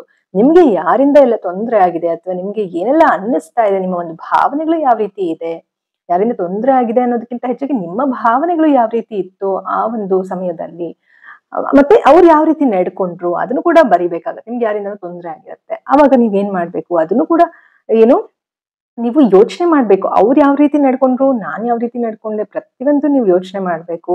ಇಲ್ಲಿ ನಿಮ್ದೇ ಒಂದು ತಪ್ಪು ಅಂತ ಹೇಳಿ ನೀವು ಎಲ್ಲವನ್ನು ನಿಮ್ಮ ತಲೆ ಮೇಲೆ ಹಾಕೊಂಡು ಕೂತ್ಕೊಳ್ಳೋದಲ್ಲ. ಹಾಗಾಗಿ ಇಲ್ಲಿ ಏನ್ ಮಾಡ್ಬೇಕು, ನೀವು ಜರ್ನಲಿಂಗ್ ಮಾಡ್ಬೇಕು. ಏನಾದ್ರೂ ನಿಮ್ಮ ತಪ್ಪಿದ್ರೆ ಅಲ್ಲಿ ಕೂಡ ತಿದ್ಕೊಳ್ಳುವಂತಹ ಅವಕಾಶ ಇರುತ್ತೆ. ಅದನ್ನ ನೀವು ಗುರುತಿಸ್ಕೊಳ್ಬೇಕು. ಹೌದು, ಈ ರೀತಿ ತಪ್ಪಾಗಿದೆ ಅಂತ ಹೇಳಿ ಗುರುತಿಸ್ಕೊಳ್ಬೇಕು. ಆಯ್ತಾ? ಸೊ ಹಾಗಾಗಿ ಜರ್ನಲಿಂಗ್ ಅನ್ನೋದು ತುಂಬಾನೇ ಮುಖ್ಯ. ರಿಯಲ್ ಫೀಲಿಂಗ್ಸ್, ನಿಜವಾದಂತಹ ನಿಮ್ಮ ಒಂದು ಭಾವನೆಗಳನ್ನ ಬರ್ದು ಇಡಿ. ಅಂತಂದ್ರೆ ಯಾರೋ ನೋಡ್ಬೇಕು ಅಥವಾ ಯಾರಿಗೋ ನೀವು ತೋರ್ಸ್ಬೇಕು ಅನ್ನೋದಕ್ಕಲ್ಲ. ಅದು ಏನಕ್ಕೆ ಬರೆಯೋದು ಅಂತ ಹೇಳಿದ್ರೆ, ಸ್ವಲ್ಪ ದಿನಗಳ ನಂತರ ನೀವೇ ಅದನ್ನ ಓದಿದಾಗ ಏನಾಗುತ್ತೆ, ನಿಮ್ಗೆ ಒಂದು ನೆನಪಿನ ಶಕ್ತಿ ಜಾಸ್ತಿ ಆಗುತ್ತೆ. ಜೊತೆಗೆ ನೀವು ಒಂದು ರೀತಿ ಬರೆಯುವಾಗ ಏನಾಗುತ್ತೆ, ನಿಮ್ಮ ಒಂದು ಮೆಮೊರೀಸ್ ಹಾಗೆ ಉಳ್ಕೊಳ್ಳುತ್ತೆ. ಯಾವಾಗ್ಲೂ ಕೂಡ ಬರ್ದಾಗ ನಿಮ್ಮ ಒಂದು ನೆನಪಿನ ಶಕ್ತಿ ಹೆಚ್ಚಾಗುತ್ತೆ. ಜೊತೆಗೆ ಇದು ಮಾನಸಿಕವಾದಂತಹ ಆರೋಗ್ಯಕ್ಕೆ ತುಂಬಾನೇ ಒಂದು ಹೆಲ್ಪ್ ಆಗುತ್ತೆ. ಸೊ ಆಯ್ತಾ? ಇನ್ನೊಂದು ವಿಡಿಯೋನಲ್ಲಿ ಬೇಕಾದ್ರೆ ಬರವಣಿಗೆಯಿಂದ ಯಾವ ರೀತಿ ನಿಮ್ಗೆ ಉಪಯೋಗ ಆಗುತ್ತೆ, ಏನಕ್ಕೆ ಬರೆದ್ರೆ ನಿಮ್ಗೆ ಮಾನಸಿಕವಾಗಿ ಆರೋಗ್ಯ ಹೆಚ್ಚುತ್ತೆ ಅನ್ನೋದನ್ನು ಕೂಡ ತಿಳಿಸ್ಕೊಡ್ತೀನಿ ಸ್ನೇಹಿತರೆ. ಸೊ ಇವಾಗ ನಾವು ಏನು ನೆಕ್ಸ್ಟ್ ಪಾಯಿಂಟ್, ಈ ಒಂದು ಹೀಲಿಂಗ್ ಜರ್ನಿನಲ್ಲಿ ನೆಕ್ಸ್ಟ್ ಇವಾಗ ಏನೇನ್ ನೋಡಿದ್ವಿ, ಫಸ್ಟ್ ನೀವು ನೋಟಿಸ್ ಮಾಡ್ಬೇಕು, ಅಂದ್ರೆ ಗುರುತಿಸ್ಬೇಕು. ನೀವು ಕೂಡ ಆರಾಮಾಗಿ ಇರ್ಬೋದು. ಎಮೋಷನ್ಸ್ ನ ಯಾವಾಗ್ಲೂ ಕೂಡ ನೀವು ಬೇರೆಯವ್ರಿಗೋಸ್ಕರ ತೋರ್ಸಂತದಲ್ಲ, ನಿಮ್ಮ ಎಮೋಷನ್ಸ್ಗೂ ಕೂಡ ವ್ಯಾಲ್ಯೂ ಇದೆ ಅನ್ನೋದನ್ನ ತಿಳ್ಕೊಳ್ಬೇಕು. ಜೊತೆಗೆ ಜರ್ನಲಿಂಗ್ ಬರೆಯುವಂತದನ್ನ ಅಭ್ಯಾಸ ಮಾಡ್ಕೊಳ್ಬೇಕು, ಅಂದ್ರೆ ರಿಯಲ್ ಫೀಲಿಂಗ್ಸ್. ಓಕೆನಾ? ನೆಕ್ಸ್ಟ್ ಬಂದು surround your self with people who love your authentic self. ಅಂದ್ರೆ ನಿಮ್ಮ ಸುತ್ತಮುತ್ತ ಎಂತಹ ಜನ ಇರ್ಬೇಕು ಅಂತಂದ್ರೆ, ನಿಮ್ಮ ಒಂದು ಅಥೆಂಟಿಕ್ ಸೆಲ್ಫ್ ಅಂದ್ರೆ ನೀವು ನಿಜವಾದ ನಿಮ್ಮನ್ನು ನೀವು ಕಳೆದುಕೊಳ್ಳದೆ ನೀವು ಯಾವ ರೀತಿ ಇದೀರೋ ಅದೇ ರೀತಿ ಇರೋದಕ್ಕೆ ಅನುಕೂಲ ಆಗುವಂತಹ ಜನರು ನಿಮ್ಮ ಸುತ್ತಮುತ್ತ ಇರ್ಬೇಕು. This is very very important. ನೀವು ಏನಾದ್ರು ಕೆಲವು ಜನರು ನಿಮ್ಮ ಮುಂದೆ ಇದ್ದಾಗ ನೀವು ಮುಖವಾಡ ಹಾಕೊಳ್ಳುವಂತಹ ಪರಿಸ್ಥಿತಿ ಬರ್ತಾ ಇದೆ ಅಂತ ಅಂದ್ರೆ, ಅಂತಹ ಜನರು ನಿಮ್ಗೆ they are not good for your mental health. ನಿಮ್ಮ ಒಂದು ಮಾನಸಿಕ ಆರೋಗ್ಯಕ್ಕೆ ಒಳ್ಳೆಯದಲ್ಲ. ಅವರು ಒಳ್ಳೆಯವರಲ್ಲ, ಐ ಮೀನ್ ಅವ್ರು ಕೆಟ್ಟವರು ಅಂತಲ್ಲ, ನಿಮ್ಮ ಒಂದು ಮಾನಸಿಕ ಆರೋಗ್ಯಕ್ಕೆ ಅಂತಹ ವ್ಯಕ್ತಿಗಳು ಸೂಕ್ತ ಅಲ್ಲ. ನೀವೇ ಯೋಚನೆ ಮಾಡಿ ಸ್ನೇಹಿತರೆ, ನಿಮ್ಮ ಸುತ್ತಮುತ್ತ ಇರೋ ಜನರ ಮುಂದೆ ನೀವು ಮುಖವಾಡ ಹಾಕೊಂಡು, ಅಂದ್ರೆ ಮುಖವಾಡ ಇನ್ ದ ಸೆನ್ಸ್ ಅಲ್ಲಿ ಯಾವಾಗ್ಲೂ ನೀವು ಪರ್ಫಾರ್ಮ್ ಮಾಡ್ತಾ ಇರುವಂತದ್ದು, ಯಾವಾಗ್ಲೂ ನೀವು ಬೇರೆಯವ್ರಿಗೆ ಯಾವ ರೀತಿ ಬೇಕೋ ಅದೇ ರೀತಿ ನೆಡ್ಕೊಳ್ಳೋಂಥದ್ದಕ್ಕೆ ಮುಖವಾಡ ಅಂತ ಹೇಳೋದು ಸ್ನೇಹಿತರೆ. ನೀವು ಕೆಟ್ಟದಾಗಿ ಯೋಚಿಸಬಾರ್ದು ಇಲ್ಲಿ, ಆಯ್ತಾ? ಅಂದ್ರೆ ನಿಮ್ಮನ್ನ ನೀವು ತೋರಿಸ್ಕೊಳ್ಳೋದಕ್ಕೆ ಸಾಧ್ಯ ಆಗ್ತಾ ಇರಲ್ಲ, ನಿಮ್ಮ ಒಂದು ನಿಜವಾದ ನಿಮ್ಮತನವನ್ನ ತೋರಿಸ್ಕೊಳ್ಳೋದಕ್ಕೆ ಸಾಧ್ಯ ಆಗ್ತಾ ಇರಲ್ಲ ಇಂತಹ ಒಂದು ಜನರ ಮುಂದೆ. ಸೊ ಹಾಗಾಗಿ ನೀವೇನ್ ಮಾಡ್ಬೇಕಾಗತ್ತೆ, ನೀವು ನೀವಾಗಿ ಇರ್ಬೇಕಾಗತ್ತೆ, ನಿಮ್ಮ ತನವನ್ನ ನೀವು ಬಿಟ್ಕೊಡ್ಬಾರ್ದು. ಸೊ ಅದು ಕೂಡ ಒಂದು ಹೀಲಿಂಗ್ ಜರ್ನಿಗೆ ತುಂಬಾ ವೆರಿ ಇಂಪಾರ್ಟೆಂಟ್. ಸೊ ಯಾವಾಗ್ಲೂ ಕೂಡ ನೀವು ನೆನಪಿಸ್ಕೊಳ್ತಾ ಇರ್ಬೇಕಾಗುತ್ತೆ, ನಿಮ್ಮ ಒಂದು ತನ ಏನು, ನಿಮ್ಮ ಒಂದು ನಿಜವಾದ ಸೆಲ್ಫ್ ಏನು, ನೀವು ಕೆಲವೊಂದು ಸಿಚುವೇಶನ್ಸ್ ಅಲ್ಲಿ ಯಾವ ರೀತಿ ಫೀಲ್ ಮಾಡ್ತೀರಾ ಅದೇ ರೀತಿ ನೀವು ಇರ್ಬೇಕಾಗತ್ತೆ. ಇದನ್ನ ಪ್ರಾಕ್ಟೀಸ್ ಮಾಡ್ಬೇಕು, ಒಂದೇ ಸತಿ ಆಗುವಂತದ್ದಲ್ಲ, ಒಂದೇ ಒಂದು ರಾತ್ರಿನಲ್ಲಿ ಓವರ್ ನೈಟ್ ಆಗುವಂತದ್ದಲ್ಲ. Every day you have to practise. ಅಂದ್ರೆ ಎಲ್ಲ ಒಂದು ಸಂದರ್ಭಗಳಲ್ಲಿ ಕೆಲಸ ಮಾಡೋ ಕಡೆ ಆಗಿರ್ಬಹುದು, ಓದೋಂತ ಕಡೆ ಆಗಿರ್ಬಹುದು, ಒಂದು ಸಂಸ್ಥೆನ ನಡೆಸ್ತಾ ಇದ್ರೆ ನಿಮ್ಮ ಒಂದು ಕೆಲಸಗಾರರ ಜೊತೆ, ಅಥವಾ ನೀವು ಒಂದು ಕೆಲಸ ಮಾಡ್ತಾ ಇದ್ರೆ ನಿಮ್ಮ ಒಂದು ಬಾಸ್ ಜೊತೆ ಆಗಿರ್ಬಹುದು, ಅಥವಾ ಕೊಲೀಗ್ಸ್ ಜೊತೆ ಆಗಿರ್ಬಹುದು, ಸ್ಟೂಡೆಂಟ್ಸ್ ಆಗಿರ್ಬಹುದು, ಕ್ಲಾಸ್ಮೇಟ್ಸ್ ಆಗಿರ್ಬಹುದು, ನೀವು ಲೈಫ್ ಪಾರ್ಟ್ನರ್ಸ್ ಆಗಿರ್ಬಹುದು, ಎಲ್ಲರ ಜೊತೆ ನಿಮ್ಗೆ ಯಾವ ರೀತಿ ಅನ್ನಿಸ್ತಾ ಇದೆ ಆ ರೀತಿನೇ ನೀವು ಇರೋದನ್ನ ಅಭ್ಯಾಸ ಮಾಡ್ಕೊಳ್ಬೇಕು. Every day you have to practise. So ಇದರ ಜೊತೆಗೆ ಥೆರಪಿ ಮತ್ತು ತಜ್ಞರನ್ನ ಭೇಟಿ ಮಾಡುವಂತದ್ದು, ಸೆಲ್ಫ್ ಅವೇರ್ನೆಸ್ ನೀವು ಕ್ರಿಯೇಟ್ ಮಾಡ್ಕೊಳ್ಬೇಕು ಅಂತಂದ್ರೆ ಥೆರಪಿಸ್ಟ್ ಅಥವಾ ಸೈಕಾಲಜಿಸ್ಟ್ ನ ನೀವು ಭೇಟಿಯಾಗಿ. ಸೈಕಾಲಜಿಸ್ಟ್ ನ ಭೇಟಿ ಆಗೋದು ಅಂತ ಅಂದ್ರೆ ಏನೋ ನಿಮ್ಗೆ ಹುಚ್ಚಿಡ್ದಿದೆ ಅಥವಾ ನಿಮ್ಗೇನೋ ತಲೆ ಸರಿ ಇಲ್ಲ ಅಂತ ನೀವು ಭಾವಿಸ್ಬಾರ್ದು, ಅದು ಒಂದು ಮಿತ್ ಅಂತ ಅಂದ್ರೆ ಮೂಢನಂಬಿಕೆ, ಆಯ್ತಾ? ಆ ರೀತಿ ನೀವು ಭಾವಿಸ್ಬಾರ್ದು. ಪ್ರತಿಯೊಬ್ಬ ಮನುಷ್ಯನ್ಗೂ ಕೂಡ ಒಂದು ಹಂತದಲ್ಲಿ ಒಂದು ಥೆರಪಿಸ್ಟ್ ನ ಅವಶ್ಯಕತೆ ಇದೆ, ಥೆರಪಿಸ್ಟ್ ನ ಅವಶ್ಯಕತೆ ಇದೆ, ಅಥವಾ ಸೈಕಾಲಜಿಸ್ಟ್ ನ ಅವಶ್ಯಕತೆ ಇದ್ದೇ ಇರುತ್ತೆ. ಒಂದು ಕೌನ್ಸಿಲಿಂಗ್ ನ ನೀವು ತಗೊಂಡಾಗ ಏನಾಗುತ್ತೆ, ನಿಮ್ಮನ್ನ ನೀವು ಕಂಡುಕೊಳ್ಳೋದಕ್ಕೆ ತುಂಬಾನೇ ಹೆಲ್ಪ್ ಆಗುತ್ತೆ. ಏನಾದ್ರೂ ನಿಮ್ಗೆ ಅದು ಸಾಧ್ಯ ಆಗ್ತಾ ಇಲ್ಲ ಅಂತ ಅಂದಾಗ ನೀವು ಆದಷ್ಟು ಸ್ವಲ್ಪ ಒಬ್ಬರೇ ಇರೋದಕ್ಕೆ ನೀವು ಪ್ರಯತ್ನ ಮಾಡಿ. ನೀವೇನಾದ್ರೂ ತುಂಬಾ ಜನರ ಜೊತೆ ಇದ್ದೀರಾ ಅಂತ ಅಂದ್ರೆ ವಾರದಲ್ಲಿ ಒಂದು ದಿನ ಆದ್ರೂ ಕೂಡ ಹೆಚ್ಚಿನ ಸಮಯ ನಿಮ್ಮ ಜೊತೆ ನೀವು ಕಳೀತಾ ಬನ್ನಿ. ಆಗ ನಿಮ್ಗೆ ನೀವೇ ಗುರು ಆಗ್ತೀರಾ, ನಿಮ್ಗೆ ನೀವೇ ಹೀಲರ್, ನಿಮ್ಗೆ ನೀವೇ ಥೆರಪಿಸ್ಟ್, ನಿಮ್ಗೆ ನೀವೇ ಸೈಕಾಲಜಿಸ್ಟ್ ಆಗ್ತೀರಾ ಅಂತ ಹೇಳ್ಬೋದು ಸ್ನೇಹಿತರೆ. ಯಾಕಂದ್ರೆ ನೀವು ಒಬ್ಬರೇ ಇದ್ದಾಗ ಸಾಕಷ್ಟು ಜ್ಞಾನೋದಯಗಳು ಆಗತ್ತೆ, ಆಯ್ತಾ? ಅವಾಗ ಏನಾಗುತ್ತೆ, ಸ್ಟ್ರೆಂತ್ ಜಾಸ್ತಿ ಆಗುತ್ತೆ, ಮಾನಸಿಕವಾಗಿ ತುಂಬಾ ಸ್ಟ್ರಾಂಗ್ ಆಗ್ತೀರಾ ನೀವು. ಸೊ ಇದು ಕೂಡ ನೀವು ಹೀಲಿಂಗ್ ಜರ್ನಿನಲ್ಲಿ ಇನ್ಕ್ಲೂಡ್ ಮಾಡ್ಕೊಳ್ಬೇಕಾಗತ್ತೆ. ಸೊ ಇದ್ರ ಜೊತೆಗೆ ಏನರ್ಥ, ನಿಮ್ಮನ್ನ ನೀವು ಕಂಡುಕೊಳ್ಬೇಕು, ಸೆಲ್ಫ್ ಅವೇರ್ನೆಸ್. ಈ ಒಂದು ಥೆರಪಿ ಮತ್ತೆ ಏನು ಅಥವಾ ಸಾಲಿಟ್ಯೂಡ್ ಅಂದ್ರೆ ಏನು, ಒಬ್ಬರೇ ಇರುವಂತದನ್ನ ಅಭ್ಯಾಸ ಮಾಡ್ಕೊಂಡ್ರೆ ಸೆಲ್ಫ್ ಅವೇರ್ನೆಸ್ ಕ್ರಿಯೇಟ್ ಆಗುತ್ತೆ, ಆಯ್ತಾ? ಇದರಿಂದ ನಿಮ್ಗೆ ನಿಮ್ಮನ್ನ ನೀವು ರೀಕನೆಕ್ಟ್ ಮಾಡ್ಕೊಳ್ಳೋದಕ್ಕೆ ಹೆಲ್ಪ್ ಆಗುತ್ತೆ. ನಿಮ್ಮ ಒಂದು ಟ್ರೂ ಐಡೆಂಟಿಟಿನ ನೀವು ಗುರುತಿಸ್ಕೊಳ್ಳೋದಕ್ಕೆ, ನಿಮ್ಮ ಒಂದು ತನವನ್ನ ನೀವು ಉಳಿಸ್ಕೊಳ್ಳೋದಕ್ಕೆ, ಗುರುತಿಸ್ಕೊಳ್ಳೋದಕ್ಕೆ ತುಂಬಾನೇ ಹೆಲ್ಪ್ ಆಗುತ್ತೆ. ಕನ್ನಡದಲ್ಲಿ ಹೇಳೋದಾದ್ರೆ ನಿಮ್ಮ ಒಂದು ನಿಜವಾದ ಅಸ್ತಿತ್ವವನ್ನ ಮತ್ತೆ ಸಂಪರ್ಕಿಸಲು ಸಹಾಯ ಮಾಡುತ್ತದೆ. ನಿಮ್ಮ ತನವನ್ನ, ನಿಮ್ಮ ಒಂದು ನಿಜವಾದ ಅಸ್ತಿತ್ವವನ್ನ ನೀವೇ ಸಂಪರ್ಕ ಮಾಡೋದಕ್ಕೆ ಸಹಾಯ ಆಗುತ್ತೆ. ಎಲ್ಲರ ಒಂದು ಭಾವನೆಗಳಿಗೆ ನೀವು ಸ್ಪಂದಿಸ್ತಾ ಇರ್ತೀರಿ ಅಲ್ವಾ, ನಿಮ್ಮನ್ನ ನೀವು ಸಂಪರ್ಕ ಮಾಡಿರೋದಿಲ್ಲ, ನಿಮ್ಮ ಒಂದು ನಿಜವಾದ ಸೆಲ್ಫ್ ಅನ್ನ ನೀವು ಭೇಟಿ ಆಗಿರೋದಿಲ್ಲ. ಸೊ ಅದನ್ನ ಭೇಟಿ ಆಗೋದಕ್ಕೆ, ನಿಮ್ಮನ್ನ ನೀವು ಭೇಟಿ ಆಗೋದಕ್ಕೆ, ನಿಮ್ಮನ್ನ ನೀವು ಕಂಡುಕೊಳ್ಳೋದಕ್ಕೆ ಇಲ್ಲಿ ಹೆಲ್ಪ್ ಮಾಡುತ್ತೆ ಈ ಒಂದು ಥೆರಪಿ ಆಗಿರ್ಬೋದು, ಅಥವಾ ಈ ಒಂದು ನಾ ಹೇಳಿದ್ನಲ್ಲ ಜರ್ನಲಿಂಗ್ ಆಗಿರ್ಬೋದು, ಅಥವಾ ಒಂದು ಗುರುತಿಸುವಂತದ್ದಾಗಿರ್ಬೋದು, ಈ ಒಂದು ಥೆರಪಿ ತಗೊಳ್ಳೋದಾಗಿರ್ಬೋದು. ಇದರ ಜೊತೆಗೆ ಬೇರೆ ಬೇರೆ ರೀತಿಯಾದಂತಹ ಟೆಕ್ನಿಕ್ಸ್ ಇದೆ, ಧ್ಯಾನ ಆಗಿರ್ಬೋದು, ಅಥವಾ ನಿಮ್ಗೆ ಜಾಸ್ತಿ ನೀವು ಸೆಲ್ಫ್ ಕೇರ್ ಮಾಡ್ಕೊಳ್ಳೋಂಥದ್ದು. ಸೆಲ್ಫ್ ಕೇರ್ ಮಾಡ್ಕೊಳ್ಳೋಂಥದ್ದು ಸೆಲ್ಫಿಶ್ ಅಲ್ಲ ಸ್ನೇಹಿತರೆ, ನಿಮ್ಮನ್ನ ನೀವು ಕೇರ್ ಮಾಡ್ಕೊಳ್ಳೋದು ಯಾವತ್ತೂ ಕೂಡ ತಪ್ಪಲ್ಲ, ಅದು ಸ್ವಾರ್ಥ ಅಲ್ಲ. ಅದನ್ನ ನೀವು ಫಸ್ಟ್ ಮನವರಿಕೆ ಮಾಡ್ಕೊಳ್ಬೇಕಾಗುತ್ತೆ. ಸೊ ಇದಿಷ್ಟು ಕೂಡ ಇವತ್ತಿನ ವಿಡಿಯೋ ಆಗಿತ್ತು ಸ್ನೇಹಿತರೆ, ನೋಡಿದ್ರಲ್ಲ. ಸೊ ಕೊನೆಯದಾಗಿ ನೋಡಿ, ಇಲ್ಲಿ sometimes the funniest person in the family is the one who cried the most in silence ಅಲ್ವಾ ಸ್ನೇಹಿತರೆ? ತುಂಬಾ ಒಂದು ಫನ್ನಿ ಆದಂತಹ ವ್ಯಕ್ತಿ ಯಾರಪ್ಪ ಒಂದು ಕುಟುಂಬದಲ್ಲಿ ಅಂದ್ರೆ ಯಾರು ಒಬ್ರು ಯಾವ ವ್ಯಕ್ತಿ ಒಬ್ರು ಒಂದು ಟೈಮಲ್ಲಿ ಒಬ್ರೇ ಕೂತು ತುಂಬಾ ಹತ್ತಿರ್ತಾರೆ, ಅಥವಾ ಯಾವಾಗ್ಲೂ ಅವ್ರು ಒಬ್ರೇ ಇರುವಾಗ ಜಾಸ್ತಿ ಅಳ್ತಾರೆ, ಅವರೇನೆ ಒಂದು ಎಲ್ಲರ ಮುಂದೆ ನಗ್ನಗ್ತಾ ಇರುವಂತಹ ವ್ಯಕ್ತಿ ಆಗಿರ್ತಾರೆ, ಆಯ್ತಾ? If you were the mascot child, ನೀವೇನಾದ್ರೂ ಮ್ಯಾಸ್ಕಟ್ ಚೈಲ್ಡ್ ಆಗಿದ್ರೆ you don't have to keep performing anymore ಅನ್ನೋದನ್ನ ಅರ್ಥ ಮಾಡ್ಕೋಬೇಕು. ಯಾವಾಗ್ಲೂ ನಟನೆ ಮಾಡ್ಕೊಂಡೇ ಇರ್ಬೇಕು ಅಂತ ಏನೂ ಇಲ್ಲ ಸ್ನೇಹಿತರೆ. ನೀವು ಸ್ವಲ್ಪ ಅದನ್ನೆಲ್ಲ ಬಿಟ್ಟು ನೀವಾಗಿರೋದನ್ನ ಕಲಿಬೇಕು. ಯಾವಾಗ್ಲೂ ಪರ್ಫಾರ್ಮ್ ಅಂತಂದ್ರೇನು, ಪರ್ಫಾರ್ಮೆನ್ಸ್ ಮಾಡೋದು. ಇವಾಗ ಸ್ಟೇಜ್ ಮೇಲೆ ಒಂದು ನಟನೆ ಮಾಡೋದಿಲ್ವಾ, ಡ್ಯಾನ್ಸ್ ಆಗಿರ್ಬೋದು, ಸಂಗೀತ ಆಗಿರ್ಬೋದು, ಅಥವಾ ಏನೋ ಒಂದು ಆರ್ಟ್ ಅನ್ನ ಪರ್ಫಾರ್ಮ್ ಮಾಡೋದು. ಅವಾಗ ಏನಾಗುತ್ತೆ, ಅಲ್ಲಿ ಸ್ಟೇಜ್ ಮೇಲೆ ನಾವು ಪರ್ಫಾರ್ಮ್ ಮಾಡ್ತೀವಿ. ಅದೇ ರೀತಿ ನೀವು 24 ಗಂಟೆ, ಒಂದ್ ದಿನದಲ್ಲಿ 24 ಗಂಟೆ ಇದೆ, 24 ಗಂಟೆನೂ ನೀವು ಒಂದು ಪರ್ಫಾರ್ಮೆನ್ಸೇ ಕೊಡ್ತಾ ಇರಕ್ಕಾಗತ್ತಾ? ನೀವಾಗೂನು ಇರ್ಬೇಕಲ್ವಾ? ಹಾಗಂತ ಹೇಳಿ ಇಲ್ಲಿ ನಾನು ಯಾವುದೇ ಒಂದು ಕಲೆಗಳನ್ನ ಏನು ಡಿಗ್ರೇಡ್ ಮಾಡ್ತಾ ಇರುವಂತದ್ದಲ್ಲ, ಅದನ್ನ ನಾವು ದೂಷಿಸ್ತಾ ಇರುವಂತದ್ದಲ್ಲ. ಅರ್ಥ ಮಾಡ್ಕೊಳ್ಬೇಕು. ನೀವು ಪರ್ಫಾರ್ಮೆನ್ಸ್ ಅಂತ ಅಂದ್ರೆ ಏನು ಅನ್ನೋದನ್ನ ಅರ್ಥ ಮಾಡಿಸೋದಕ್ಕೆ ನಿಮ್ಗೆ ಒಂದು ಎಕ್ಸಾಂಪಲ್ ಕೊಟ್ಟಿದ್ದು ಅಂತಂದ್ರೆ, ಇವಾಗ ಫಿಲಮ್ ಎಕ್ಸಾಂಪಲ್ ನಿಮ್ಗೆ ಕೊಟ್ಟಿದ್ದೆ ಚಿತ್ರರಂಗದ್ದು ಹಿಂದಿನ ಒಂದು ಎಪಿಸೋಡ್ ನಲ್ಲಿ. ಅಂದ್ರೆ ಒಂದು ಮೇಕಪ್ ಹಾಕೊಳ್ಳುವಂತದ್ದಾಗಿರ್ಬೋದು, ಒಂದು ಆಕ್ಟಿಂಗ್ ಮಾಡುವಂತದ್ದಾಗಿರ್ಬೋದು, ನಟನೆ ಮಾಡುವಂತದ್ದಾಗಿರ್ಬೋದು, ಅದು ಪರ್ಫಾರ್ಮ್ ಅಂತ ಹೇಳ್ತೀವಲ್ವಾ. ಅದೇ ರೀತಿ ನಾವು ಯಾವಾಗ್ಲೂ ಒಂದು ನಟನೆ ಮಾಡ್ಕೊಂಡೇ ಬದುಕೋದಕ್ಕೆ ಸಾಧ್ಯ ಇಲ್ಲ. ಅದನ್ನ ನೀವು ಮನವರಿಕೆ ಮಾಡ್ಕೊಳ್ಬೇಕು. ಇದ್ರ ಜೊತೆಗೆ ಕೊನೆಯದಾಗಿ ಯು ಡಿಸರ್ವ್ ಯೋರ್ ಪೀಸ್, ಅಂದ್ರೆ ನಿಮ್ಮ ಒಂದು ನೆಮ್ಮದಿ ಶಾಂತಿಗೆ ನೀವು ಅರ್ಹರು. You deserve the authenticity. ಅಂದ್ರೆ ಅಥೆಂಟಿಸಿಟಿ ಅಂದ್ರೆ ಏನರ್ಥ? ನಿಜವಾದ ನಿಮ್ಮತನಕ್ಕೆ ನೀವು ಅರ್ಹರು, ನಿಮ್ಮತನವನ್ನ ನೀವು ಉಳಿಸ್ಕೊಳ್ಳೋದಕ್ಕೆ ನೀವು ಅರ್ಹರು ಅಂತ ಅರ್ಥ. And you deserve the love that doesn't depend on the laughter. ಅಂದ್ರೆ ನೀವು ಕೂಡ ಯಾವ ಒಂದು ಪ್ರೀತಿಗೆ ಅರ್ಹರು ಅಂತಂದ್ರೆ, ಯಾವಾಗ್ಲೂ ಕೂಡ ನೀವು ನಗ್ತಾನೆ ಇರ್ಬೇಕು ಅಂತ ಏನ್ ನೀವು ಅನ್ಕೊಂಡಿರ್ತೀರಲ್ಲ, ಆ ರೀತಿ ಬಿಟ್ಟು ನೀವಾಗಿದ್ರೆ ಸಾಕು.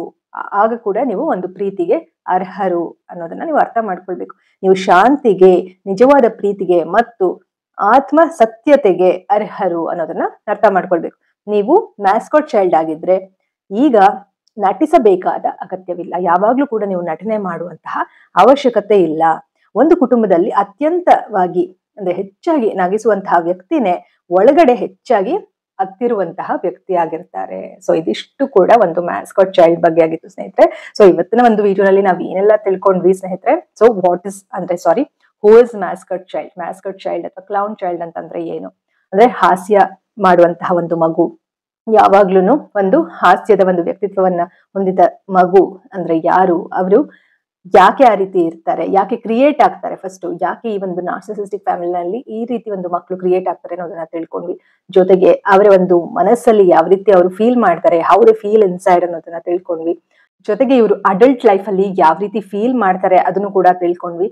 ಇದರ ಜೊತೆಗೆ ಇವರು ಯಾವ ರೀತಿ ರಿಕವರ್ ಆಗ್ಬೇಕು, ಹೀಲಿಂಗ್ ಯಾವ ರೀತಿ ಮಾಡ್ಕೊಳ್ಬೇಕು, ಯಾವ ರೀತಿ ಮನಸ್ಸಿನಲ್ಲಿ ಶಾಂತಿಯನ್ನ ಕಂಡುಕೊಳ್ಬೇಕು ಅದನ್ನು ಕೂಡ ತಿಳ್ಕೊಂಡ್ವಿ. ಸೊ ಈ ಒಂದು ವಿಡಿಯೋ ನಿಮ್ಮೆಲ್ಲರಿಗೂ ಕೂಡ ತುಂಬಾನೇ ಯೂಸ್ಫುಲ್ ಆಗಿದೆ ಅಂತ ಭಾವಿಸ್ತೀನಿ. ನಿಮ್ಮ ಅನಿಸಿಕೆ ಅಭಿಪ್ರಾಯಗಳನ್ನ ಕಾಮೆಂಟ್ ನಲ್ಲಿ ತಪ್ಪದೆ ತಿಳಿಸಿ ಸ್ನೇಹಿತರೆ. ಇದರಿಂದ ನನಗೂ ಕೂಡ ಈ ಒಂದು ನಾರ್ಸಿಸಿಸಂ ರಿಕವರಿ ಬಗ್ಗೆ ಹೆಚ್ಚು ವಿಡಿಯೋಸ್ ಗಳನ್ನ ನಿಮ್ಮ ಮುಂದೆ ತರೋದಕ್ಕೆ ಪ್ರೋತ್ಸಾಹ ಸಿಗುತ್ತೆ. ಸೊ ಮುಂದಿನ ವಿಡಿಯೋನಲ್ಲಿ ಮತ್ತೊಂದು ಒಳ್ಳೆಯ ವಿಚಾರದೊಂದಿಗೆ ನಿಮ್ಮ ಮುಂದೆ ಬರ್ತೀನಿ. ಅಲ್ಲಿವರೆಗೂ think positive, be an optimist, life is beautiful and make the most of it. ಎಲ್ಲರಿಗೂ ಶುಭವಾಗಲಿ. ಧನ್ಯವಾದಗಳು.